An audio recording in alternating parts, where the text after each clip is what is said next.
Merci pour la fidélité et confiance. Nabino Banso, beaucoup renouvelé. Na CML13 Télévision, chaîne Nabino à professionnalisme et excellence. Nabino Banso, Bolandi Malamu ya libre débat na lingala courant. Émission Nabino Obo préféraka Mingi Penza. Lelo na beaucoup c'est information Nabiso breaking news et Sengen Nabino Boyeba que après 14 mois de formation au Bakulu no Bakenda Ikanyamaka c'est touché déjà le maire na bango l'état congolais a Outiko Futa bango à hauteur il y a 200 000 francs congolais chacun.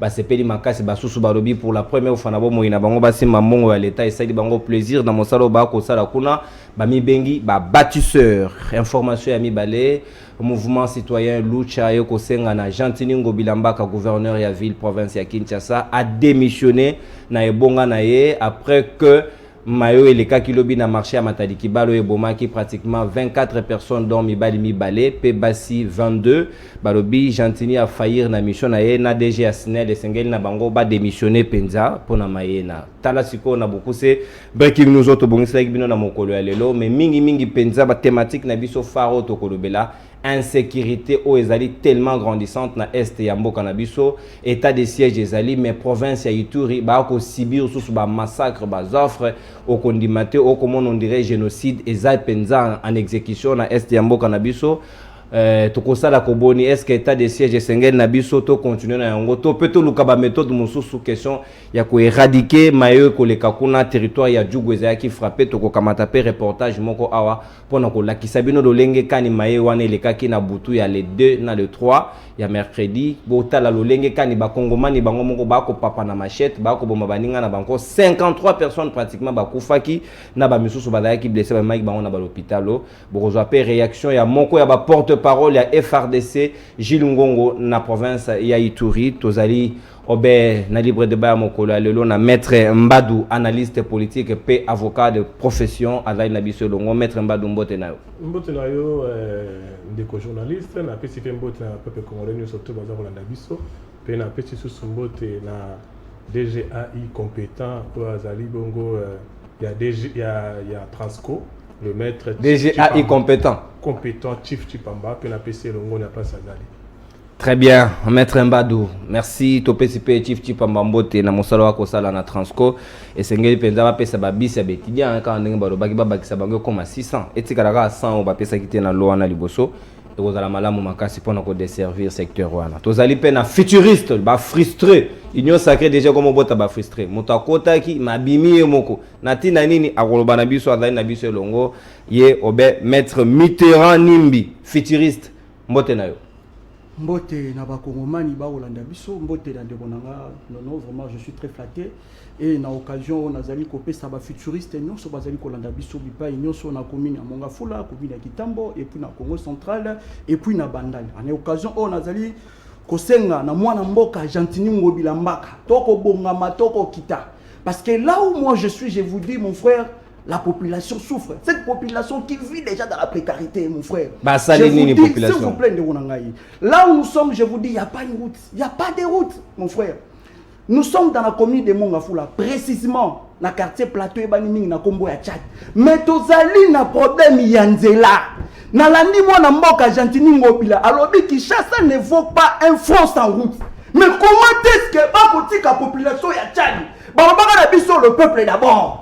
Mais maintenant, je vous dis, Nazali, sous-soudainté. Pourquoi? Parce que les Kambouya déjà, ils n'en parlent pas. Les Kambouya, il y a courant, et puis les Kambouya, il y a érosion. Ma Kambouya, où tu connais la mathématique, là vraiment, et ça n'est pas si mingi. Alors, n'a pas à moi, Namboka, Gentini Mbaka, atala déjà, toko bonisa, oyo, ezali mémorandum, ako mona déjà, n'engue population, ako signé. Donc, toko bongama, toko quitter la haie, na bureau na haie, pour azu la biso solution. Parce que toko mis plusieurs fois, toko tena ministre à ITP, mais jusque là, solution moko ezalité. Donc, ako senga, moi, Namboka, Gentini Ngobila, aya, kota la situation. Parce que, dans 50-10 ans, quartier ne va se disparaître. Très bien. futuriste quartier wana côté disparaître sengeli na bino bakonzi bokamata maye na penza na sérieux nyonso pe na mbango penza bomeka kosala bango nzela bazali bakongomani bazali pe na droit ya mobilité ezali important mingi tozali pe na moko ya bayi mubake IDPS du peuple azali na biso elongo ye ndeko Rigobert Katumba azali na biso elongo Rigobert mbote pe boye ibolamu na libre débat mbote mopanzi sango na sepeli na première fois na leka na plateau na bino na apprécier vraiment mbote na bandeko nyonso bazona na biso na bandako na bandeko nyonso to bakata bango ram na pesi bino mbote vraiment congolais nyonso to bakati ram na pesi bino mbote wana ozo compatir na bango to zo tsola bango compatir na bango pour degré bazo yiba biso tozo comprendre te degré bazo yiba atako de makambo ram wana congolais zo comprendre te batu nyonso to batelemeli likambo pe bayebisi bino moyibi wana ezouta na présidence de la république chilombo azoka ngona matoi na alobi na koyiba kaka tozo comprendre te soki aza na matoi to soki azolalaka to je comprends pas ezaki moyibi tozo répéter yango plusieurs fois ezaki moyibi yango ezouta wapi na présidence de la république bati konyoko la congolais bazoyiba minéré bazoyiba na banzete batika unité ya peuple Batika unité à peuple Rigobert Katumba moko ya IDPS du peuple ya Valentin Mubake moko pe ya IDPS ya Félix Antoine Tshisekedi Tshilombo esengeli na yaza na biso elongo to ebita robaki azana nzela ako rejoindre biso awa Girlin Satimo akoya pe akokuta na biso débat ezali ouvert to pekisi moto ayate to ko bando ben na maître Mbadou est ya pays ezali pratiquement en proie à l'insécurité le lot plus de 2 décennies déjà il est qui mais pratiquement ba solution nyonso ba konzi ba ko tenter ko simbate uta mokolo ya butu ya mercredi déjà ba congolais 53 mobimba ba massacré bango na machette sous la barbe ya FRDC o ezali penza na kati état de siège to komitu na nani sengela sécuriser congolais na mokolo alelo ndeko journaliste na kokende te ko sala ba analyse na ngai kaka boye ndesi mutu moko aza na couleur politique mais oui kenga na zakana mukulu oza analyste indépendant nazo kanisa ndenge ba peuple congolais mususu pe baza ko kanisa oyebi soki to bandi kotala na makambo ezoleka na est soki to bandi ko luka fautif ezana na peuple congolais moko d'abord pourquoi est peuple congolais na sali ba analyse depuis état de siège bandi bakangi ba congolais boni o bazo fournir ba rebelle depuis état de siège bandi depuis état de siège bandi bakangi ba congolais boni o bazo kotisa bilia teni arme bazo ke kotikela ba rebelle oyebi pourquoi tout comme dans la situation parce que nous avons des politiciens qui n'ont pas de profession en réalité ce sont des chômeurs ils font rien mais ils se couvrent derrière la rébellion conciliation et ministère okomona mutu moko azaki rebelle lobby bobengi na négociation aye asali ndeti kotika akomi ministre poste ministre sili tika atiki alongwe ministre akomi na ndako akomi chômeur akozonga wapi po ayebi musala mususu te na kotanga kombo ndeti moto lokola Roger Lumbala na pese exemple tomona ye na bilili na télévision na simakunda batwali totala ngo na TV aujourd'hui aza ministre te aza wapi toyebi te na yoka kino bakanga ki ye na mopanzi kuna côté ya pays na kotanga kombo te mais ezaka kana été basé belé basé na musala basé na profession te c'est-à-dire bango souci na bango ezani ni mboko ezana bitumba babengaka bango baya ko négocier po bazwa bakabola ba poste nde yango na nde komi kotungisa est ya Congo et ça état de siège te en soi ezana no biso moko ba congolais to banani kotika est wana tranquille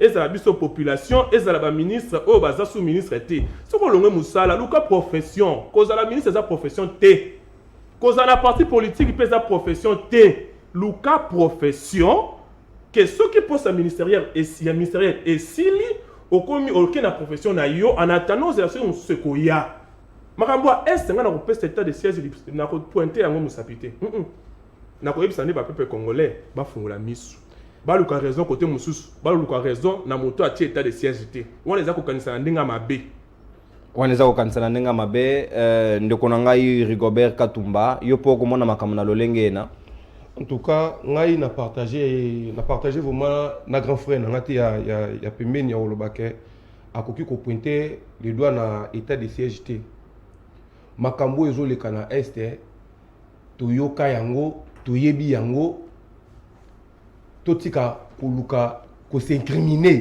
eza biso moko ba congolais c'est du n'importe quoi makambo ezoleka na este eza koni Kagame Museveni bato wana mibale nde baza baotera ba makambo wana kuna un congolais il peut se réveiller le matin akeko bomandeko de po iba minéré non este na biso eza occupé et pas ya Kagame na Museveni bango bazo bomba bandeko na biso kuna c'est connu et Chilombo aza complice akeko fongola na bango lisusu frontière officiellement kotisi bango officiellement état de siège Chilombo a petit Kagame Museveni aval bokota boboma. Est-ce que bino moko telemela Chilombo di moment bino so bimi na kata nzungu moko? Siko makambo na lingolo bani so to bimi na nzungu moko. To bimi na nzungu moko oui. Oya bela ki malamu abeli o abimi makasi na ndenge na ye. Yo mona kateke batoki seloko oko to ebeli oko to ebeli te. Biso to utaki na IDPS. IDPS na ebité to joa ka matière et pas ya chente sekedi wa mulumba et puis to ressaisir nango. Bango na ebité. Soki ba utaka wapi soki ba salaka nini po eloko moko pe IDPS zo mona na te. IDPS na pouvoir Kagame okota wa te. IDPS na pouvoir Museveni okota awa te. Jamais IDPS na pouvoir okobenga Kagame mon frère te. Kagame za frère ba congolais te. IDPS na pouvoir ba biloko tout zo mona oh donc rien de l'IDPS. Eloko mo ya IDPS zo mona na te. Non, responsable à Mayo comme Kana Est aujourd'hui, il y a une frontière à côté de Museveni, c'est Chilombo. C'est Chilombo. C'est que Congolais, maman, oh, ça est, on a kuna zone yokwama. Ne maman na kola mkasuna tonga kiko pour ma voisine naye. Du n'importe quoi. Du n'importe quoi. Les lots bande ko luka net ngai, ngana bande ko luka, o ya za hôtel ya makambuana. Pour les bosses zaki officieuse. Bakokota na ndenga ko bombana mais oya koti seli biso bango siko to moni eza Chilombo responsable makambo wana eza Chilombo bandeko na biso bazo kufa na ese kuna eza mutu ya Chilombo eza na mutu ya Chilombo wana yo nde lobby to ebite soko zali na ba preuve penza détaillé preuve ezali po fungoli frontière Museveni a kotia.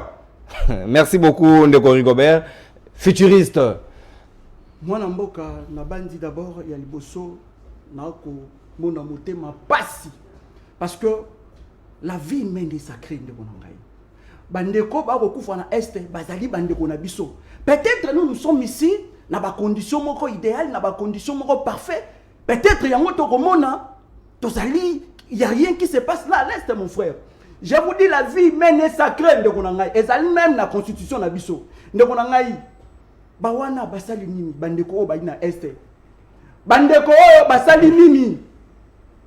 Nazali ko rappeler le 12 mai 2016 tangu ndeko koloba Kagame bandeko wana nyonso oyo ba Ugandais ba Tanzaniens na ba Rwandais le 12 mai armée na biso OK le 12 mai MONUSCO a rapatriaka ba AFDLR na ba Hutu bazongaka Rwanda.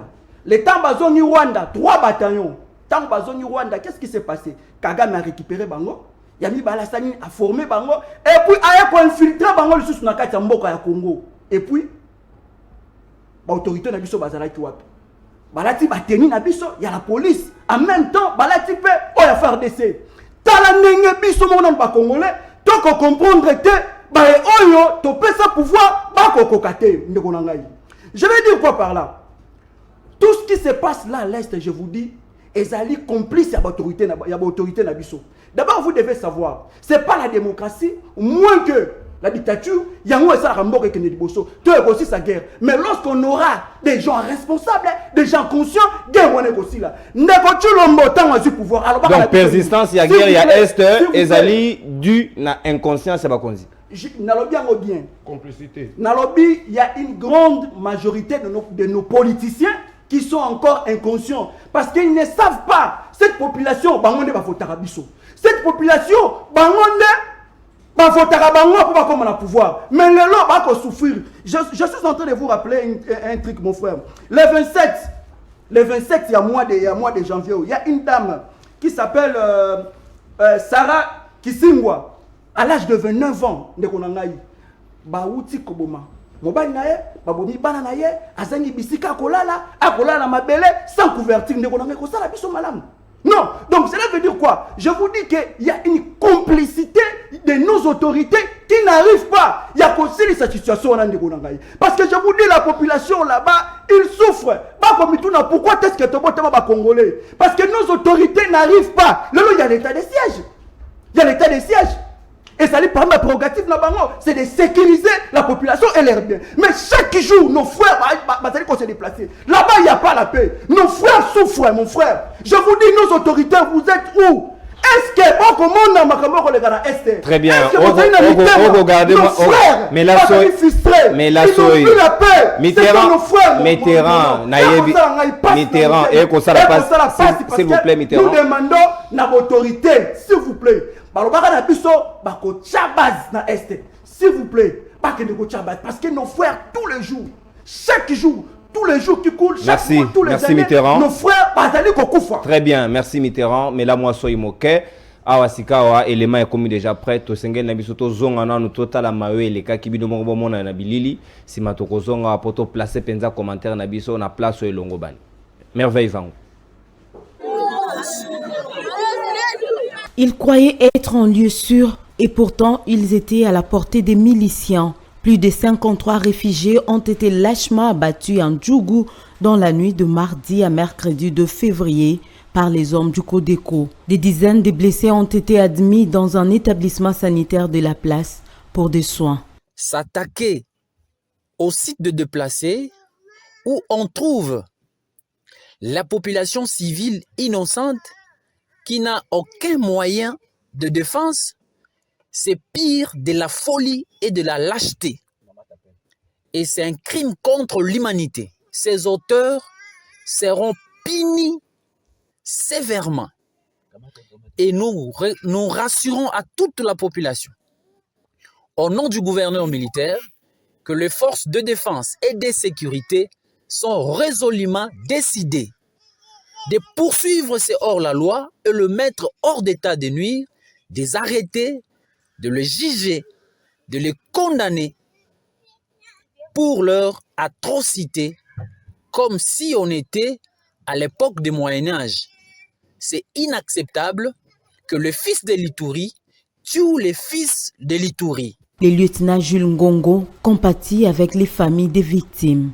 Nous compatissons avec les familles des victimes et nous condamnons cet acte criminel terroriste. Les victimes de cette attaque terroriste étaient des déplacés regroupés dans une concession privée de Boulé en territoire de Ndjougou dans la province de l'Ituri, à moins de 6 km d'une position de forces armées de la République démocratique du Congo. Reportage, il y a Constance Chimanga. Merci Merveille Vango pour l'élément na ucho proposé tout à l'heure. Maître Mbadou, yo uchuko kamata ba détail na mayo Gilles Ngonga uchuko loba tout à l'heure. Ba fils ya Ituri, ba ko bomba bande ko na bango ya Ituri. Mouvement Codeco wana eza mouvement we uti na est et botami na est eza mouvement uti Rwanda te et uti Uganda te ezali ba Congomani nde bazali recruter bango nde ba ko kataka na machette baninga na bango ba ko vana na bango kuna. Maïna, est-ce que yo moni ba camp de déplacés peut en même temps ou esengé la sécurisé par ba militaires ou bazali déployé qu'on en état de siège mais on dirait ba c'est soldé aux abonnés absents. Ndeko journaliste moni na ebande la mission dans l'Europe c'est nga maloba to mona ki totala ki extrait wana te. À la grande surprise, o na oti koloba ya tour liboso e balani na oyo Constance Chimanga lobi ke ba Iturien bango moko bazoboma ba Iturien. Yango na lobi awa bato a Codeco wana oyo ndongo toloba wana eza mouvement oyo ebotami na kati ya Ituri. Mouvement wana je suppose qu'ils sont soutenus par des personnes économiquement fortes. Et là on a zoloba eza nini que ce que tolingi guerre à Ituri et si là faut que kangana nous batu oyo bazo soutenir guerre wana. Nandimite que Kagame azolo wana mboka na pas soutenir Codeco. Nandimite. Na lukina nous te mais na bo maela bo moto nandimite.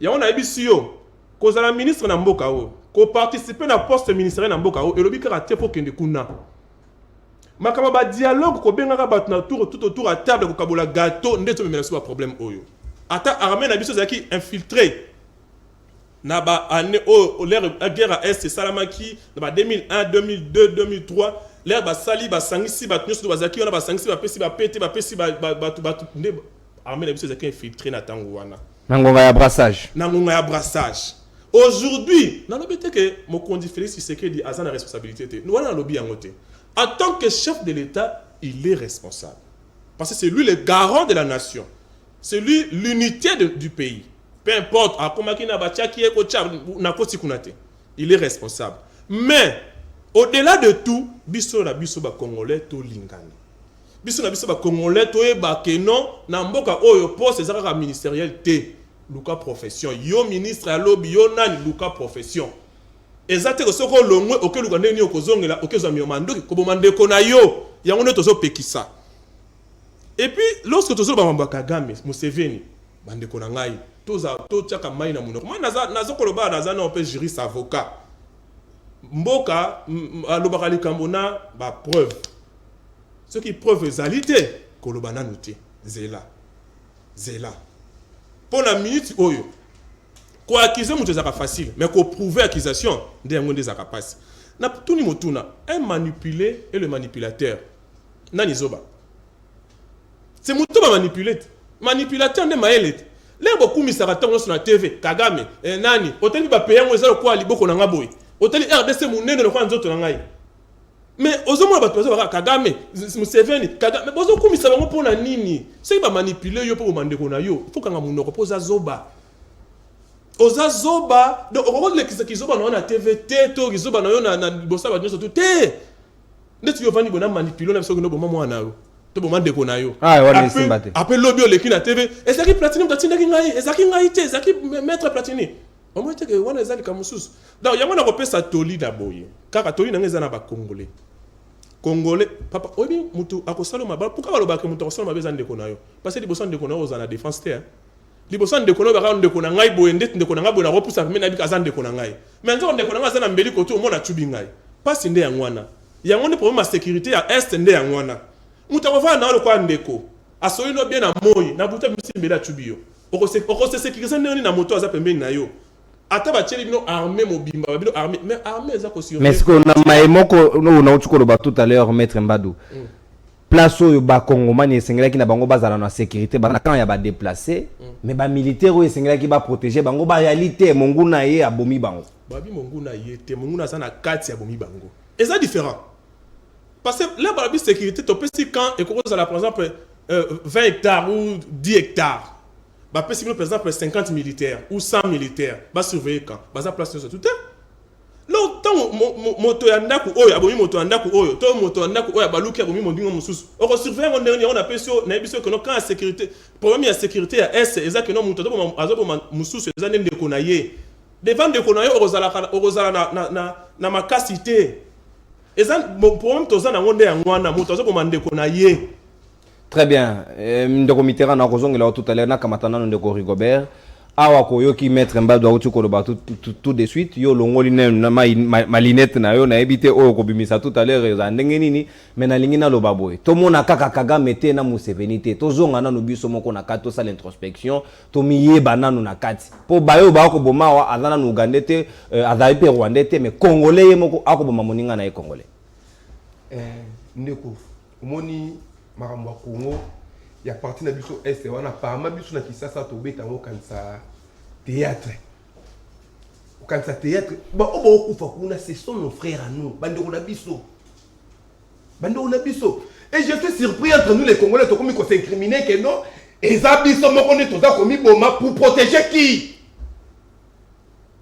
ndeko na ngalo bika force na ba preuve combien de fois comme Kagame bimina ba rapport combien Museveni kombo ne bimina ba rapport combien bandeko na biso wana oyo bazo kufa na est ngai katumba na incriminer Congolais mon côté s'il y a des Congolais au baza complice na makambo wana mboso alobaki yango baza na Assemblée nationale baza na Assemblée nationale wana baza na des institutions s'il faut les arrêter bakanga bango o bazo bomona baza ba mama batu bana batu batata batu de chaque jour est commis babomi congolais comme kanisa wengeko abeti rumba lobby le lobby kuna générique ya bande ko na biso to ko accepter yango lisusu te atambala mon côté. Combien de militaires congolais sacrifiés à l'est? Combien de soldats ont sacrifié bango kuna o tinda bo munitions ate bonjour batu boche bango na cadre ya ba déplacer bonjour sécurité boche li bango te bo kabeli bango Kagame bomba bango na yo nyonso bwakeli ba Kagame na Museveni. Tout que nous avons na kata no ba congolais bango bazomi bomba, c'est faux et archi faux. Notre pays est occupé par Kagame et Museveni. Batu bazomo ba congolais jusqu'à présent eza batu wana mi balé. S'il y a des rébellions, eza bango ka ndi bazo soutenir yango.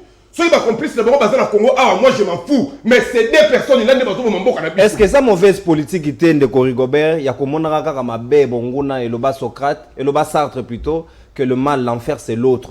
Est-ce que yo humanité qui en participé biso peut n'a pas de responsabilité? Biso par ya responsabilité na biso to joango to kitsango na niveau ya PPT. Ceux qui Congo n'a pas de responsabilité, eza ba dirigeant. Non to le Chilombo. Ah, Chilombo da tata mo abona na matadi kibala. Non, c'est le chef de l'État. Ceux qui sont ba complice na mboka oyo eza ba kondi. To to ko le biso moko. Ngana ko na tongo bo na tuka lichette na pas de ko na ngap na katsomba la moko pour na rejoindre. Nakozoni bazo bomo bandeko na biso bazo remplacer bango po batuchi kuna na este toyebi makambo na nyoso tu e ba okanza biso nyoto vandi ko na kisasa toza ba yuma toyebi lo côté et ça na batu passe ndeko na ezo de tindenge za boye na kozo ngapenda ku na liepete na lalika abongo po bandeko na kuna bazo kufa abandonné. L'état ne faut protéger bango, l'état tika kozala complice makambo ele kuna na este bandeko na bana besoin ba vivre ba kende bilanga balona ka lisusu te po ba rebelle kuna ba occuper kuna ba rebelle ougandais na rwandais c'est connu même si le plan international ba veut ça biso yango et ça va congolais te batwana mibale très bien.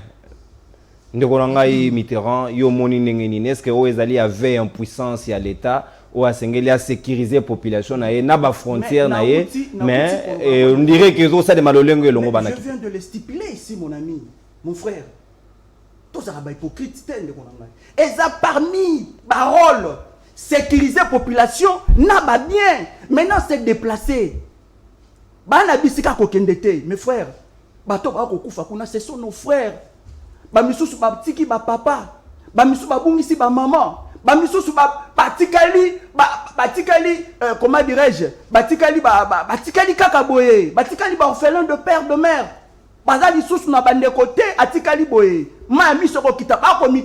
Qu'est-ce que nous avons fait pour mériter tout ça? Qu'est-ce que nous avons fait, mes frères? Qu'est-ce que ces gens ont fait? C'est pourquoi? Parce qu'il y a l'absence de l'État. Mais Kagame l'a dit lui-même, il y a l'absence des autorités, mon frère. Il y a l'absence des autorités, cela veut dire qu'il y a une incompatibilité. Donc, c'est pas ce qu'ils font. Ils sont là juste pour nous dire des choses dont ils sont incapables, impuissants de pouvoir mettre ça en pratique. Mon frère, je vais te dire quelque chose. Vous venez de dire ici que non, patati patata. Mon frère, je vous dis ceci. Lorsque la population vit dans la précarité, lorsque les taux de chômage, je vais vous rappeler quelque chose. Nafil Moro a l'Uburit en Zambie, mais c'est l'État. C'est l'État, il a constaté, non, taux de chômage et mati, non, qu'est-ce que je dois faire? L'État a salué, a comme qu'on produit hydrogène vert. Pourquoi? Pour quitter ça, taux de chômage na 55%, wapi, na Zambie. Pourquoi? Parce que l'État a compris. Parce que tant que vous avez mis ça, barokende wapi. Barokamata machine, barokamata baninga na bango. Bakozala intoxiqué ndeko nanga utolo bango na l'Assemblée nationale des organes moko ezali autonome. Là où il y a la démocratie, mais il a fait dernier mot sur la dit. Mais pourquoi pas arrêter ces gens? Donc il y a l'absence de l'État. Donc cela veut dire que nos autorités sont complices. Le loi Tatolobi, patati patata. Mais je vous dis, jusqu'au jour, je vous dis, qu'est-ce que l'État congolais a bon ici pour la batou au Bakoufi? Militaire le vendredi, le 28 janvier. 20 militaires. N'a pas de information là. Tous les jours, non faut pas. Mais chiffre ondé wanate. Oh, nego nangai, kena na site à Monesco au Romonami. Na so peso d'information si kena na site à Monesco et c'est là que le 28 janvier, kena au Talango, M23 a massacré 20 militaires. Donc nego nangai, je vous dis des choses là Et comme ça, la biso passe. Nous avons besoin que la paix règne dans ces parties de la République. Parce que là, il y a nos frères, là, il y a nos papas, nos mamans, nos soeurs. Ces gens continuent de souffrir. Nani a constitué c'est la biso guerre oyo. Ndeko Chilombo tangwayaki awa. Il nous a parlé de l'état des droits. Il nous a parlé de ça. Les Loram, mais pourquoi pas? Na service militaire. Pour renforcer Bango. Il y a tous les jours, il y a pas de détournement comme ça. Tout le mois, pas de détournement comme ça. Mais pourquoi pas qu'on a batouana? On a récupéré qu'on motive encore. Service et intelligence, c'est ça là qui wapi. Parce que mon frère veut dire non, c'était entre nous. Service et intelligence. Et ça là qui wapi. Service intelligent. Donc renseignement comme ça je vais vous dire quelque chose. Un militaire américain tant qu'il est dans la guerre, il a 50 000 $. 50 000 $, oh, ça dans la poche, pour motiver non. Et ça juste poisson d'information. Au cas où ceux qui ok? Et puis à financer évasion même si guerre on est asymétrique. D'abord, communauté internationale peut hypocrite. On nous a parlé de la diplomatie. Mais pourquoi pas négocier le américain? Tout ça dans ma tosté. On n'a pas des armes à vision nocturne, thermique et sanitaire, infrarouge, tout ça dans moto. Donc on n'a pas tout n'engeni. Tout ça n'a drone tel donc mon l'état va copier pas de tout n'a pas tout bandako population on a souffrir. Je vous dis actuellement. Très bien, merci Mitterrand. Merci Mitterrand. Okoloba penda na émotion mingi Mitterrand. Je plairai.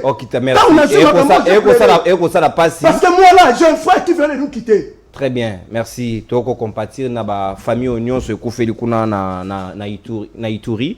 Maître Mbadou. Et Sengen Nabiso Karate, tolela, pas ses alliés déjà. Et Sengen Nabiso peut penser comment retrouver ma piste de solutions pour que Maena et Zonga du sous-souté. Na Ituri, topé na Nord Kivu, et comment na pratiquement ba protectorat. Ba groupe autodéfense. Au moment ba EMA ba créer ya bango, ba bashi ba créer ya bango mouvement pour que ba s'auto-protéger et ba mouvement na yango peso centré. Ezo centré tuer yango pesa malamu te et Sengen na biso a na itando to décourager ba pratique wana pour que bande ko na biso ba ko salaka mayewana ba bomana soso entre bango na bango te. Mais ndeko journaliste moni ba na robana analyse no ya suka ba groupement wana. Moni ba groupement no zolo bana. Il suffit que mutu moko ya apesa bango eloko bitumbe bandi naza congolais naza na mutema pasi makasi pona ba congolais ndenge bazokufa naza na mutema pasi mais la sécurité la protection de la population c'est l'apanage de l'État ba groupement wana il suffit que la politicien moko mal intentionné akekuna apesa ka montant o na simbate bakamso ko banda na place wana otangi kombo wana mais eloko ni nanga na loba li suswa rapport déposé. Tobo était rapport déposé. Qui a déposé ça? Ce sont des ONG à caractère international. Rapport mapping. Bah, rapport, ils ont déposé. Est-ce que l'Union internationale va bien voter? L'Union européenne va bien voter. La communauté internationale va bien voter. Si va bien rapport, voilà. Va poser acte nini. Par rapport, il y a rapport, voilà. Acte nini, bango va poser. Communauté internationale. L'Union européenne ou les États-Unis qui va me combattre dans ça. Acte nini va poser pour un rapport mapping. Rien du tout. Deuxièmement, sur le plan international, ce qui compte, ce sont les intérêts. Et ce qui ferait que notre pays soit considéré sur le plan international, ce n'est pas notre capacité de parler ou de convaincre, mais c'est plutôt la capacité organisationnelle interne dans le pays. Ce qui fera que sur le plan international, qu'on soit d'abord respecté, et aussi les intérêts des autres par rapport à notre pays. C'est ça sur le plan international. Rien à voir qu'il y ait des morts à nord, à l'est, à l'ouest. Pour la communauté internationale, ils n'ont rien à foutre de ça. Peut-être on ne le dit pas à haute voix, ils le disent de manière voilée, mais de manière voilée, je vous dis, les rapports là, qu'est-ce qu'ils ont posé comme acte par rapport au rapport? Très bien, mais je vais revenir par rapport aux solutions. Très bien, mais Nabaksa peut souska moi mon wamoke na oyo kolobawana comment disukulu ya Rwanda et les cas pour la génocide na bango ya 94 mais o ya biso disukulu eko lekate pourtant en termes de nombre de morts biso to leki bango ya génocide na bango. Yango na zongi na capacité organisationnelle. À l'interne, qu'est-ce que vous avez posé comme acte pour que vous soyez considéré à l'international? Si vous n'avez rien posé comme acte pendant 18 ans, si vous n'avez rien posé comme acte pendant 32 ans, c'est votre problème. Les États-Unis, la communauté internationale, l'Union, ils n'ont rien à foutre de ça. Je ne sais pas, peut-être rien à foutre mais ils ont rien à foutre. C'est ça le terme que je trouvais approprié. Sur le plan international, ils comptent les intérêt. Intérêt n'a pas été pour un mboka na yo. Ce qu'intérêt n'a pas été akoyate. Attends, tu vas couper belé. Pour pas considérer génocide wana, il faut pas y avoir que nos poids na yo, lobbying na yo. Ce qu'on a poité, on a capacité organisationnelle tout autour il y a loko no senga sur le plan international au kozoyango te. Mboka oyo ba pesa moto ozo mérité te faut bunda pose ozo mérité. La piste des solutions. Mais la piste des solutions zanine. Même la Bible comment c'est la justice. C'est la justice qui fait apporter la solution dans ce pays. Justice au rap. Oh mukonza moka ko lobe ko tambola malamu te. Justice ne peut rapporter ce parce que même la Bible, naza chrétien, naza la Bible non, la justice élève une nation. C'est la justice qui va élever ce pays. En commençant par quoi? En commençant par mettre en place une procédure appropriée contre les immunités. Les immunités à l'autorité na biso ezo memboka o na C. Ben moi simbe bo immunité. Ya moi mone comme mutu moko, aza député provincial, aza député national, aza sénateur, aza ministre, aza PCA. Assemblée la wapi. Na ay ça va biso assemblée na ke pe assemblée la kuna na kuma lo kwa ye. Balon la ba immunité la bango. Balon la té. Mais bah tu procédure moko approprié que na hypothèse ba coution na complicité na guerre wana. Et d'avoir flagrance. Flagrance totale sur le champ que tu sois traduit en justice et en plus qu'il y ait des sanctions parce que mboka oyo ceux qui ba bongo justice c'était makambo ozakaka très compliqué. Très compliqué. Merci Penza analyse na yo maître Mbadou ezali pertinent ndeko na ngai Rigobert Katumba awako discours ya Rwanda et le cas discours ya RDC on dirait penze ko kota penda na mato ya communauté internationale te et sengé na biso to lela lolenge kani pour que batela biso ta tribunal international pour na réunion so ici là. Combien de Congolais faut-il encore mourir pour que coupe tonda? Merci ndeko na ngai makambu ya Rwanda génocide na bango ezala koni sur le plan international ya biso zo la koni te tozana eloko moko oyo zo sala ke makambu wana ezala koni te. Ngana uti ko yesa bino kaka awa na plateau ke Rwanda, Uganda ba okipa biso. Bazana ba domestique na bango awa na ba institution na biso awa. Bazali toyebi bango uti RCD kuna baluki ti yaye le loi za ministre. Les pays Congo yo ils ont occupé, notre pays ils ont occupé, voire même au sommet il y a des institutions. Il y a des gens à ministre na Congo ils ont travaillé pour l'intérêt Batouana. Il y a des gens à député wawa à na service à Batouana. Infiltration. Infiltration partout na Congo. Et maintenant de quoi lobby par rapport wana net rapport au mapping. Rapport au mapping ils allaient rédiger na Congolais mon côté. Ils allaient rédiger na Congolais mon côté. Donc ngai net Chilombo nga zawana rapport au mapping baye nango ba Chilombo yo kolobaka wana président de la République. Mais chef de l'État comment de Chilombo? Chilombo nga zawana papa to benge Kabila Mobutu. Chilombo c'est son nom, Antoine Félix Chilombo. Aye na rapport wana ba chile na mesa boy. Net ngai na yaki na pouvoir ba ili rapport au mapping Chilombo ngaka sepela makasi. Na rapport au mapping wana kombo mutaide pesa moko ezate. Oko banamwe bandeliti suka kombo mutu moko ya ide pesa na rapport wana ezate. Chilombo avandeli rapport au mapping pourquoi?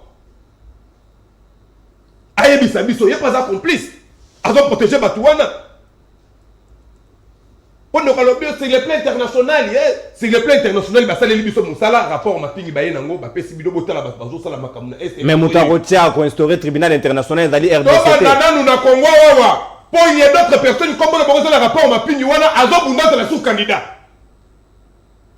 Azo bunda la candidat président de la République na Congo mais comme on est ça le rapport mapping aboma ba congolais. Non. Ngai tinde na tele ma boye na moni tilo baleki wawa na comprendre kati o mona tisekedi o mona mutu mususu o mutu ahuta IDPS o to mutu mususu ndeko mutu na nga moko eninganaka na hotele longi na mona mwa elongi etieni vous même ndambuti mais makambu ya tisekedi biso tozo luka état de droit oyo babandaka ko yebisa biso ku ne pas ya Etienne ce qui est quand implication état de droit et c'est nango ba makambu eko sila. Si tu as un biso na biso toujours bon mala papa ceux qui na bête sur na plateau oyo na ozonga na kuté sous cette yana c'est ekokanga ngai bon aussi ka bandeko bakenda kokata na kuna ndenge ndeko solo ba bakata naka policiers za la raté soldats za la raté pour bande ko ba ke ko bomana ndenge on ba bomana ka pona nini lokuta infiltration Rwanda Ougandais nde bazo ko sili sa bande ko na biso Congolais zo boma Congolais te batika ko bimisa biso ba naïf ke to bomana biso na biso c'est faux pour vendre ndeko na plateau bo ngana monyo ka mbala monde ko nanga ndeko nanga biso ba Congolais to vivre ane wana na okika kombo nani yo kombo no malamo na moni biko to ba ese kuna ndeko na biso ndeko na ko kombo yo kombo bi mikuna ba Congo ngai ka tumbo ka Kasai ndeko na biso biloko wana na Congo ezalaka te batu ba jouer na pratique wana eza ba Ougandais na ba Rwandais na bana misala na bango o bati na Congo nde ba osela ba musala soki Chilembo a jouer kaka application wana à mettre en application rapport mapping oyo esili. Donc proposition de application à rapport mapping sur le plan interne. Sur le plan interne, to ba ngona awa. Po ba to ba cité wana, ba za ba domestique ya Kagame, ba za ba domestique ya Museveni, ba za na kati wana. Très bien, merci bien. Donc justice et banana en interne. Azali pena torte, azali pena makanisi malamu, yo pour partager en gros de comité. Je vais te dire quelque chose qui va te faire mal. C'était le samedi. Tu n'es pas là pour me faire mal. S'il vous plaît. C'est ce que je te dis là. Parce qu'il y a des téléspectateurs qui nous suivent de par-ci par-là. Le vendredi, si je me trompe pas, non, c'était le samedi 15 janvier. Dans le territoire, il y a Irumu. Précisément, dans Irumu, dans le territoire de Irumu, dans Moumu, Kokoniangi. On a battu 15 fidèles. Baoutaki église. Bazali, fidèles catholiques. Il y a un renouveau charismatique. Est-ce que vous voyez bien? Ces gens, qu'est-ce qu'ils ont fait? Qu'est-ce qu'ils ont mérité? Ces gens, qu'est-ce qu'ils ont fait pour mériter tout ça, mon frère? Donc ils ont viré vers barbarisme. Je vous dis, mon frère, peut-être je pouvais joindre mon ami, il a dit la justice, mais c'est la justice qui élève la nation. Etienne Tshisekedi, Félix Tshisekedi est le fils biologique de Etienne Tshisekedi, où le monsieur en question avait une vision. Ok? Mais vision, il y a Félix Tshisekedi, na Etienne Tshisekedi, et ça n'est pas mon côté. D'abord, c'est que vous devez savoir. Parce que Etienne Tshisekedi a eu toujours une vision. Le peuple d'abord, non seulement le peuple d'abord, c'est quoi? La justice, l'état des droits. Mais maintenant, dis-moi, si cet état des droits est piétiné, est biaisé, mais dites-moi, comment les choses vont évoluer? Comment les choses vont décoller? C'est pour cela que vous voyez ces pays, ils ont décollé. C'est pour cela que je vous ai dit, c'est pas les élections. Mais c'est d'abord lorsque nous avons des autorités compétentes, conscientes. Ayebi ke ngana ye awa pona bonisa na ye awa pona sisa insécurité non ko na biso ba promesse moko lokuta ke batu basenga ka yawa mitelo biso ram batu basenga ka bino to bo mazando bo mizando bo ba na batu ba militaire ba ko $400 ba ko tonga bandaku ba ko tonga mituka, rien du tout, c'est inacceptable. Mon cher, moi là je vous dis actuellement dans mon quartier il y a l'insécurité. Mais la policier va saluer, la policier va sera combien? Les militaires sera combien? J'ai été avec un policier, il m'a dit, président, pesa qui biso 4 verres, disons 4 écolos, n'a des poulets. 4 écolos à l'os. Mais je vous dis vrai. Madame, ce qui est psychologie à Moutouza Dente. D'abord, psychologie à Moutouza, et ce qu'on dépend de peu de nutriments, d'alimentation, tous ceux qui ont recruté quel genre de militaires? Quel genre de policiers? Est-ce qu'ils sont capables? Est-ce qu'ils sont compétitifs? Merci. Donc, pas plus de la solution. S'il vous plaît, la première des choses, le Seigneur n'a pas renforcer d'abord justice. Et puis, à Nibalé, qu'on nous a service intelligent, on est capable de faire ça. Est-ce qu'il y a un sniper? Est-ce que tout ça va anti-sniper dans ce pays? Merci Mitterrand Nimi. Donc là, on s'est Chulombo, à ça de tous les moyens. Ah, mais quand on réduit le train de vie, bataillon de talibans militaires, va augmenter le salaire na bango. Moi, je soutiens ni Chulombo. Moi, je parle de la population. Je très bien, Mitterrand, merci. Tokomi na suka libre de bamokola le maître Mbadou yo komi mingi mais monsieur komi na suka. Un mot pour clôturer. Un mot pour clôturer. Nangaki na le mot qui avant la clôture la vision de papa Etienne Tshisekedi et la vision de Félix Tshisekedi est cause à la mon côté. Pourquoi? Parce que papa Etienne a dirigé T.